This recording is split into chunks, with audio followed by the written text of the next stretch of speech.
जन्म दिला आईने तुला, उपकार हा मोठा केला, ठेस लागे तुझ्या पायाला, आसू येई तिच्या डोळ्याला. किती प्रेम असतं आईचं आपल्या मुलावर.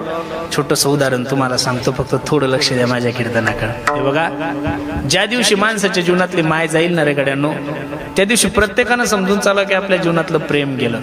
तुम्ही खासदार व्हा, आमदार व्हा, मुख्यमंत्री व्हा, देशाचे पंतप्रधान व्हा, कीर्तनकार व्हा, गायक व्हा, वादक व्हा, काय व्हायचं ते व्हा. रात्री 2-3 वाजता काम करून ज्यावेळेस घरी जाता ना तुम्ही, दरवाजावर थाप टाका, दंदिशी तुमची बायको दारू करते, तिच्या बेडरूम मध्ये जाऊन ती झोपून राहते. पण तेवढ्याच रात्री 3 वाजता त्या दरवाजापाशी तुमची माय झोपलेली असू द्या, दबक्या आवाजामध्ये ती आवाज देते, ए बाळ्या, ए सोन्या, 3 वाजले, माय कुठे गेला होतास तू? आपण सांगू, आई खूप लांब कीर्तन होतं ग, त्याच्यामुळे थोडा रस्ता खराब होता म्हणून उशीर झाला. रात्री 3 वाजता त्या आईच्या मुखातून पहिला शब्द निघतो, बाळ्या, ए महाराज जेवला का तू? रात्री 3 वाजता सुद्धा जेवला का तू म्हणणारी जात या जगामध्ये फक्त तुमची माझी माय गड्यांनो. म्हणून 4092 अभंग आहे गाथ्यामध्ये. किती? 4092. एका या अभंगात बायकोचं वर्णन नाही महाराज. 9030 ओळ आहे ज्ञानोबरायचे. किती? 9030. एकाही ओळीमध्ये ज्ञानोबराने आपल्या बायकोचं वर्णन केलं नाही, अजिबात नाही. मायबापाचं सकळ तीर्थाची जे का माता तया सेवेसी कीर शरीरे लोन की जे. अजून ऐका, मात्रम पित्रम चैवम प्रत्यक्ष साक्षात देवता हा. म्हणून खरं सांगू का महाराज, ज्या दिवशी माय गेली त्या दिवशी समजून चला. लोक म्हणतात बा माय मरो मावशी जगो. माय कशी मावशी कशी मायची जागा गेली, तो पर्यायी मार्ग झाला महाराज, बरोबर आहे का नाही? एक हिंदी गाणं आहे, म्हणून एक कीर्तनात पण कडवं आठवलं म्हणून म्हणतो, कोण भला दुनिया में माँ की जगह ले सका, कोई कह दे क्या होती है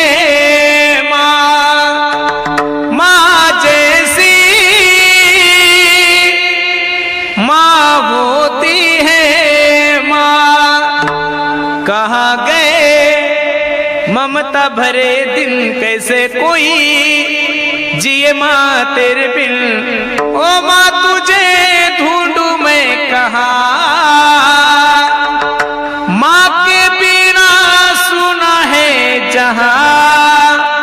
कौन भला दुनिया में माँ की जगह ले सका, कोई कह दे क्या होती है माँ, माँ जैसी माँ होती है माँ. असं वाटतंय तुम्हाला मावशी आईची जागा घेऊ शक्यच नाहीये. अरे 9 दिवस 9 महिने 9 दिवस ज्या माय माऊलीने आपल्याला गर्भात वागवलंय, तळ हाताच्या फोडासारखं जपलंय, अमृताईपेक्षा पवित्र दूध ज्या माय माऊलीने तुम्हाला पाजलंय, त्या मायची जागा या जगामध्ये कोणीच घेऊ शकत नाही. म्हणून मी नेहमी उदाहरण सांगत असतो, आईच्या जीवनाचं सार आणि फक्त आपल्या मुलाचं हित असतं महाराज. एका माय माऊलीचं लग्न झालं, यांना थोडं शांत बसायला हवं बरं. एका माय माऊलीचं लग्न झालं, दोघं नवरा बायको आनंदाने संसार करतात. थोडं लक्ष द्या माझ्या कीर्तनात, तुम्ही माझ्याकडे पहा, ते त्यांचं काम करते. दोघं नवरा बायको आनंदाने संसार करत होते. 2-3 एकर जमीन होती, कबाड कष्ट करायचे. 2-3 वर्ष ओलांडल्यानंतर सोन्यासारखं लेकरू झालं तिला. आणि हॉस्पिटलमधून नवऱ्याला फोन केला, मालक, हो मालक, ऐकलं का? अहो मुलगा झालाय तुम्हाला. एवढा आनंद झाला. शेतामध्ये बारी धरत होता, शेतातून बारी धरता धरता 2 व्हीलरला किक मारली, गाडी लातूरला घेऊन गेला. कशासाठी? इतक्या वर्षानंतर मुलगा झालाय. अख्ख्या रोई सोमनाथाला आपण काय करू, पेढे वाटू. 4-5 किलो पेढे रस्त्याने घेऊन येत असताना एका भरधाव ट्रकवाल्याने त्याला उडवलंय. रक्ताच्या थारोळ्यामध्ये माणूस खाली पडलेला आहे. पाणी पाणी करतोय, पण कोणी बघितलंच नाही. बघता बघता गतप्राण झाला. ही बातमी सगळ्या परिसरात कळाली की माणूस गेलाय, माणूस गेलाय, माणूस गेलाय. ज्या माय माऊलीच्या गर्भातून लेकरू झालंय आणि तिला 2 तासानं जर कळालं तिचा नवरा मरण पावला, किती अवघड परिस्थिती हो. देवाला शिवाय द्यायला लागली. देवा अहो विधाता असतव न क्वचित दया संयोज मैत्र्या प्रणयन देही. तू देव आहे ना बे, तुला काही कळतं का रे पांडुरंगा. सोन्यासारखी कूस पवित्र केली माझी, पण माझे डोळे उघडायच्या अगोदर, माझ्या लेकराचे डोळे उघडायच्या अगोदर माझ्या नवऱ्याला घेऊन गेला. गाव रडतय, तालुका रडतय. माणूस खूप चांगला होता. बाई सुद्धा रडते, पण रडता रडता तिने विचार केले मी जर असंच रडत बसले तर या 2 दिवसाच्या लेकराने कसं करायचं. सर्व दुःख गिळून घेतलं आणि त्या लेकराचं संगोपन करू लागले. बघता बघता लेकरू मोठं झालं, 10वी 12वीत गेलं. पोराला सॉफ्टवेअर इंजिनियर व्हायचं होतं. 10 लाख रुपये कॉलेजची फी होती. घरची परिस्थिती नाजूक होती. आईला म्हणलं आई हे माय ऐकलंस का ग, मला सॉफ्टवेअर इंजिनियर व्हायचं ग, तुझे सर्व स्वप्न पूर्ण करायचे आई, पण आपली घरची परिस्थिती खूप नाजूक आहे ग, कॉलेजची 10 लाख रुपये फी भरायची. पोरीला आई सांगू लागली बाळा काळजी करू नको, मी आहे ना. वडिलोपार्जित 3 एकर जमीन होती. तो जमिनीचा 7/12 घेतला आणि सावकाराकडे गेले. सावकार ही 3 एकर जमीन तुमच्या नावावर करा, मला 10 लाख रुपये द्या. 10 लाख रुपयाचं गट्ट घेतलं, पोराच्या हातात द्याला. पोरानं कॉलेजची फी भरली. पोरगं कॉलेज करू लागलं. बघता बघता 2-3 वर्ष ओलांडले. शेवटचं वर्ष होतं, पोराला परत 3 लाख रुपये कमी पडले. पोरगं रडतंय. 4 दिवस झाले जेवलं नाही. कोणत्या तोंडाने आईला म्हणायचं. 10 लाखासाठी वडिलोपार्जित 3 एकर जमीन विकली ना, आता 3 लाखासाठी कसं करावं. 4 दिवस झाले पोरगं बोलत नाही, जेवत नाही. आईनं सोन्याला जवळ घेतलं. ए दाद्या, ए बाळा इकडे, काय झालं माय, 4 दिवस झाले बोलत नाहीये, रडतोय, जेवला नाही, काय झालं. काय नाही गाई, तुझं स्वप्न पूर्ण करण्यासाठी वडिलोपार्जित 3 एकर जमीन विकली माय. शेवटचं वर्ष आहे 3 लाख रुपये जर नाही भरले तर माझं 4 वर्ष वाया जातील ग. आईच्या डोळ्याला धारा लागल्या. बाळा काळजी करू नको, मी आहे ना. नवऱ्यानं लग्नामध्ये जे दागिने केले होते ते दागिन्याचा डबा घेतला आणि सोनार दादाकडे गेली. सोनार दादा ह्या सोन्याचा डबा घ्या आणि मला 3 लाख रुपये द्या. सोनाराच्या डोळ्याला धारा लागल्या आणि सोनार सांगत होता अगं वेडे, तुझ्या नवऱ्याचं तुझ्यावर खूप प्रेम होतं, तुझ्या आवडीचे दागिने त्यानं बनवले होते. तो मेलाय, तुला सोडून गेलाय, पण कमीत कमी त्याच्या आठवणीचा एखादा दागिना तर गळ्यात ठेव. बाईच्या डोळ्याला धारा लागल्या आणि रडता रडता सोनार दादाला सांगते, सोनार दादा माझ्या जीवनातला सगळ्यात मोठा दागिना माझा नवरा मला सोडून गेला, या दागिन्याचं मी काय करू. आज एकाएकी आली हवा, आज विझला मायेचा दिवा, माझ्या कुंकवाचा धनी मला गेला या सोडूनी. आज एकाएकी आली हवा, आज विझला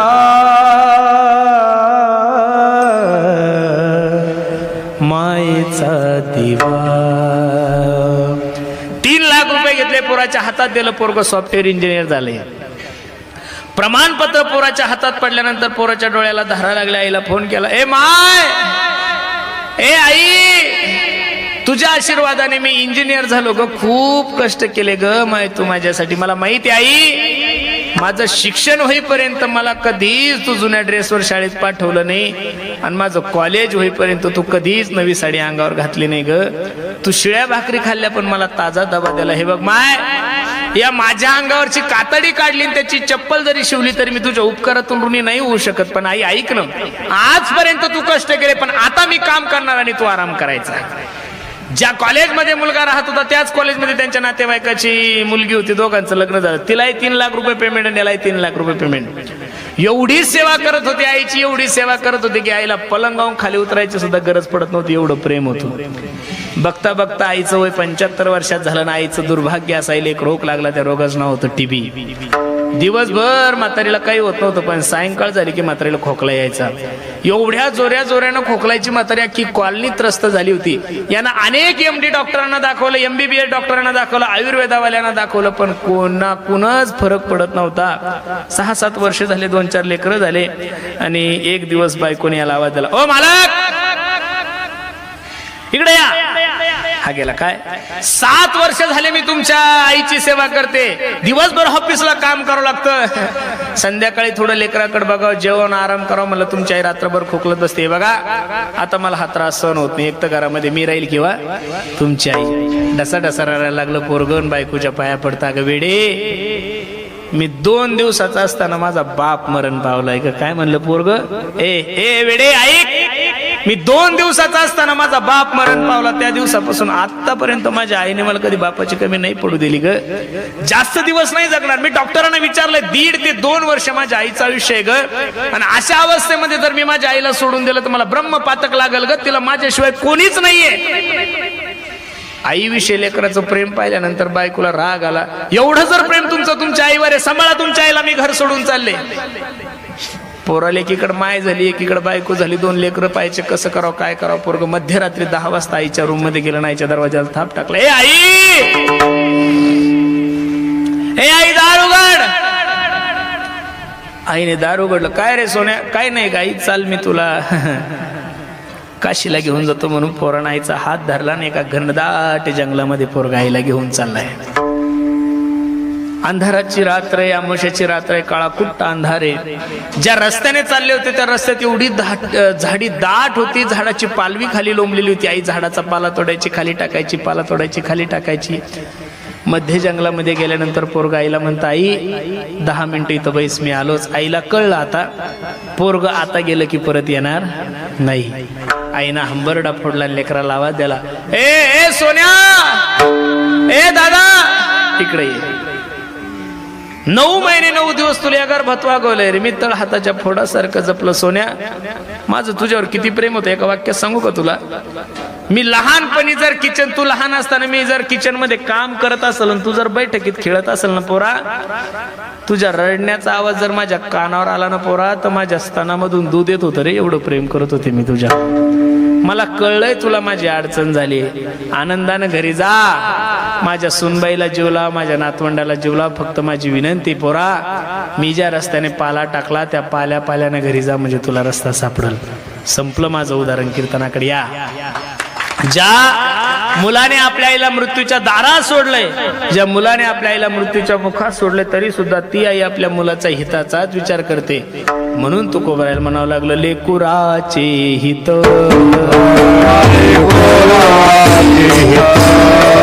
औराचे हित वाहे माऊलीचे चित्ताईसी कळवळ्याची जाती करीला भावीन प्रीती. मायबाप सोडून जगातले जेवढे काही पात्र आहे तेवढे सगळे स्वार्थी महाराज.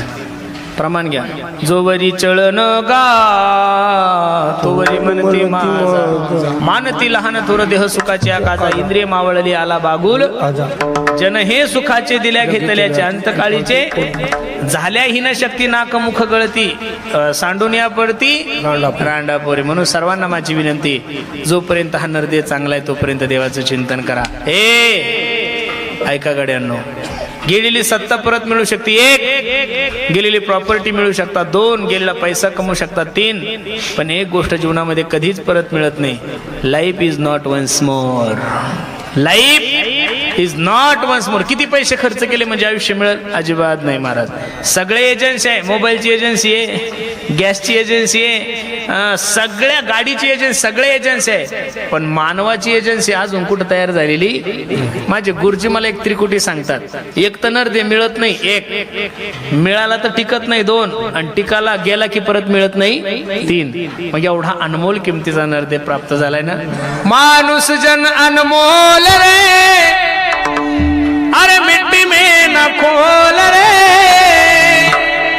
अब तो मिला है फिर ना मिलेगा, कभी नहीं कभी नहीं कभी नहीं रे. एकदा पुनरपि मरणम पुनरपि जननम पुनरपि जननी जठरे शयनम. किती वेळा जन्म यावे नित्य व्हावे. आंधळ्याच्या हातात कावळा सापडावा. आंधळ्याच्या हातात काय सापडावा? कावळा सापडावा. आंधळा माणूस आहे आणि त्याला कावळा कधी सापडेल का? नाही सापडत ना. बंद करा, बंद करा.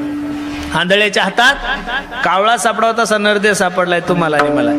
एका राजाने गावात दौंडी दिली. ऐका ऐका, जो कोणी कावळा पकडल त्याला 50,000 रुपये बक्षीस दिल्या जाईल.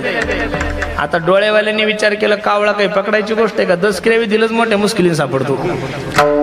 ते बी एखादा पुण्यवान असला तर ठीक, नाही तर लोक कंटाळून जातात. पण नैवेद्य खायला काही कावळा येत नाही. एक आंधळ सकाळी सकाळी गंगेच्या स्नानावर गेलं, देवाचं चिंतन करू लागलं. गंगेला पाणी अर्पण करत असताना असे हात वर केले आणि त्याच्या हातात कावळा सापडला. एवढा आनंद झाला त्या आंधळ्याला, अरा कावळा सापडला, कावळा सापडला, कावळा सापडला. आंधळ विचार करू लागला, असे जर संध्याकाळपर्यंत 3-4 कावळे सापडले तर 1.5 लाख रुपयाचा धंदा होतो आपला. परत आपल्याला भीक मागायचं काम नाही. मग त्या आंधळ्यानं काय केलं, माझ्याकडे पहा. त्या आंधळ्यानं काय केलं, पहिला कावळा घेतला आणि बगलात ठेवला. कुठं ठेवला? कुठं ठेवला? बगलात ठेवला. आणि दुसरा कावळा पकडण्यासाठी आंधळ्यानं हात वर केले. काय केले? होता तो पळून गेला, होता तो. आता किती चातुर्मास केले म्हणजे आंधळ्या कावळा सापडेल का? तसं अनेक एक योनी कोटी कोटी फेरा मग लागे वारा मनुष्य देहाचा. मग एवढा सुंदर नरदे जर तुमच्याने माझ्या जीवनात प्राप्त झालाय ना, माझी सर्वांना विनंती, मायबाप बाकीच्या गोष्टी सोडून द्या, भगवंतासाठी वेळ काढा. जिंदगी जब तक रहेगी फुर्सत ना होगी काम से, अरे कुछ समय ऐसा निकालो प्रेम करो भगवान से. 2 पावलं तर त्याच्यासाठी चाला, तो 10 पावलं चालल. याद आएगी उनको कभी ना कभी, कृष्ण दर्शन तो देंगे कभी ना कभी. ऐसा विश्वास मन में जगाते चलो, कृष्ण गोविंद गोपाल गाते चलो. काम करते चलो, नाम जपते चलो, हर समय कृष्ण का ध्यान करते चलो, कृष्ण गोविंद गोपाल गाते चलो. माय बाप रात्रंदिवस त्या भगवंताचं चिंतन करा. बाकीच्या सगळ्या गोष्टी विसरल्या तरी चालतात, देव विसरू देऊ नका. आता अवघड वातावरण झालंय, माणसाला मरण्यासाठी म्हातार व्हायची गरज राहिली. आता हे म्हातारे कोतारे दिसतात ना तुम्हाला, हे मेल्यानंतर परत म्हातारे पाहायलाच भेटणार नाही आपल्याला. 50च्या पुढं कोणी जगणार नाही. आता अवघड झालंय महाराज. तुम्ही थोडा विचार केला, कशा नाही माणूस मारायला लागलं. जे चहा पित नाही त्याला शुगर होती, जे कधीच मसाल्याचं खात नाही त्याला मूळव्याध होतं, आणि जेवढे काही कॅन्सर होण्याचे परिणाम आहे, लक्ष देऊन ऐका, सर्वे डॉक्टरांचा, आतापर्यंत जेवढे कॅन्सर झाले तेवढे निर्व्यसनी लोकांना झाले. व्यसनी लोकांना कॅन्सर होत, जे तंबाखू खात नाही, जे बिड्या पित नाही, जे काहीच करत नाही त्याला कॅन्सर होतो. आणि कॅन्सरचं प्रमाण सर्वात जास्त महिलांमध्ये वाढलंय महाराज.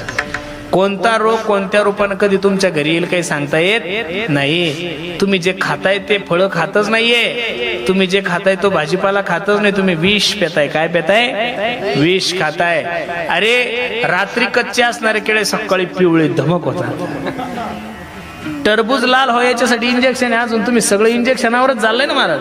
पूर्वीच्या लोकांचं ना आताच्या लोकांचं फरक आहे. म्हणून कोणता माणूस कधी मरेल काही सांगता येत नाही. ते जाण्याच्या अगोदर प्रत्येकाने देवाचं चिंतन करा. मला खूप आनंद वाटतोय या कोकाटे कुटुंबियांनी एवढं गोड नियोजन केलं. खरं सांगू का महाराज तुम्हाला, आमच्या काय नाव आहे त्या आईचं? पद्मिनाबाई तुकाराम भाऊ कोकाटे. आमच्या पद्मीनबाई ज्या ठिकाणी असतील ना, त्या ठिकाणून हा कार्यक्रम ज्यावेळेस पाहत असेल ना, त्यावेळेस निश्चित त्या मायमाऊलीच्या डोळ्याला धारा लागल्या असेल. तीही विचार करत असेल किती भाग्यवान कोश आहे माझी, किती भाग्यवान माय आहे मी, की मी जिवंत असताना सुद्धा, रोग झाल्यानंतर सुद्धा, एवढी मोठी वेदना असताना सुद्धा लेकरांनी खर्च केला, आणि मी गेल्यानंतर सुद्धा माझ्या लेकरांनी खूप काही खर्च केला. मी खरं सांगू का महाराज, जीवनामध्ये तुम्हाला देवाचा आशीर्वाद नाही घेता आला तरी चालेल, एखाद्या साधू संतांचा आशीर्वाद घेता नाही आला तरी चालेल, पण जीवनामध्ये आईच्या आशीर्वादाशिवाय मरू नका बरं तुम्ही. ही वस्तुस्थिती. आईचा आशीर्वाद असला की जीवनामध्ये कोणत्याच गोष्टीची कमी नाहीये. आमच्या आई साहेब ज्या ठिकाणी असेल त्या ठिकाणून हे सुंदर वातावरण, गायक वादक महाराज मंडळी सगळं पाहत असेल तर ती मायमाऊली सुद्धा जोऱ्या जोऱ्यात रडत असेल आणि विचार करत असेल किती गोड नियोजन माझ्या बाबासाहेबांनी केलंय, किती गोड नियोजन माझ्या बाळासाहेबांनी, आमच्या शंकर दादानी, आमच्या धनंजय दादानी किती सुंदर नियोजन केलं. मी नारदाच्या गाजीवर सांगतो, तुमची आई तुम्हाला भरभरून आशीर्वाद देत असेल. बाकी नाही काही करता आलं तरी चालेल, प्रत्येकानं आपल्या मायबापाची सेवा करा. हा कार्यक्रमच आईच्या संबंधाने. आईचं लेकरावर किती प्रेम असतं एक उदाहरण सांगू तुम्हाला, ऐका गड्यांनो. आईचं लेकरावर जेवढं प्रेम असतं तेवढं कोणाचंच नसतं. एका माय माऊलीचा डोळा खराब झाला. काय झाला? डोळा खराब झाला. रडायला लागली ती. ए दाद्या, ए सोन्या, डोळा खराब झाला रे माझा, काळजी नको करू माय, मी लातूरच्या सगळ्यात मोठ्या महागड्या हॉस्पिटलमध्ये घेऊन जातो आणि तुझ्या डोळ्याचं ऑपरेशन करतो. आई परत रडायला लागली. दादा, लातूरला जाऊन जर डोळा नीट नाही झाला तर काय करशील? मुलगा रडायला लागला ना आपल्या आईला सांगत होता, आई जर लातूरला नाही नीट झाला तर यावर्षी तुझ्या आशीर्वादाने भरपूर उत्पन्न झालंय ग, मुंबई सारख्या महान शहरामध्ये घेऊन जातो आणि तुझ्या डोळ्याचं ऑपरेशन करतो. आई परत रडायला लागली. दादा, मुंबईला जाऊन जर डोळा नीट नाही झाला तर काय करशील? पोरग रडायला लागलं. नाहीला सांगता, आई तुझ्या आशीर्वादाने 15 एकर जमीन आहे ग, त्यातली 5 एकर जमीन विकतो आहे, अमेरिका सारख्या बलाढ्य देशामध्ये तुला घेऊन जातो आणि तुझ्या डोळ्याचं ऑपरेशन करतो. आईच्या डोळ्याला धारा लागली. आई रडायला लागली. रडता रडता पोराला सांगती, पोरा आता ऑपरेशन करायची गरज नाही रे, आता जरी मला यम नेण्यासाठी आला तरी हसत मुखाने मी त्या मरणाचा स्वीकार करेल. का? माझी कूस पवित्र झाली रे, माझ्या कुशीमधून तुझ्यासारखा प्रेम करणारा पोरगा जन्माला आला. आई जोऱ्या जोऱ्यात रडती, पोरगही जोऱ्या जोऱ्यात रडतं. पोरग रडता रडता थांबलं. नाहीला म्हणतो, माय, ए माय, तू माझी परीक्षा घेत होतीस का ग माय? हो रे सोन्या, मी तुझी परीक्षा घेत होतो. बघ ना गाई, तुझ्या परीक्षेमध्ये 5 झालो ग माय, मी तुझ्यासाठी 5 एकर जमीन विकायला तयार झालो, एवढं प्रेम आहे ग माझं तुझ्यावर.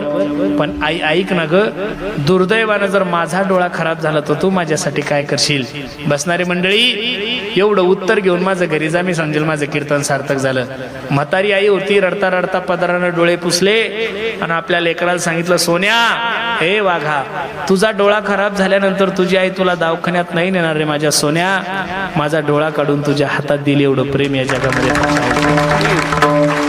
म्हणून तर मी नेहमी सांगतो, किती गोड वर्णने मला. हा बरुणी वासराले चाटती जवा गाय, तवा मले तिच्यामध्ये दिसती माझी माय हो, दिसती माझी माय. आया बया सांगत होत्या होतो जवा तान, दुष्काळामध्ये मायेचा माझा आटला होता पारा.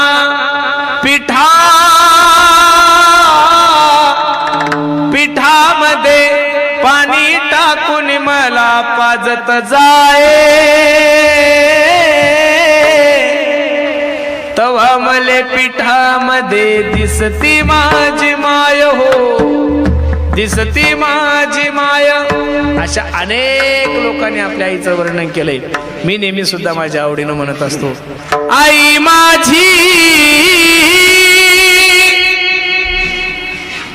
मायेचा सागर हो, दिला ती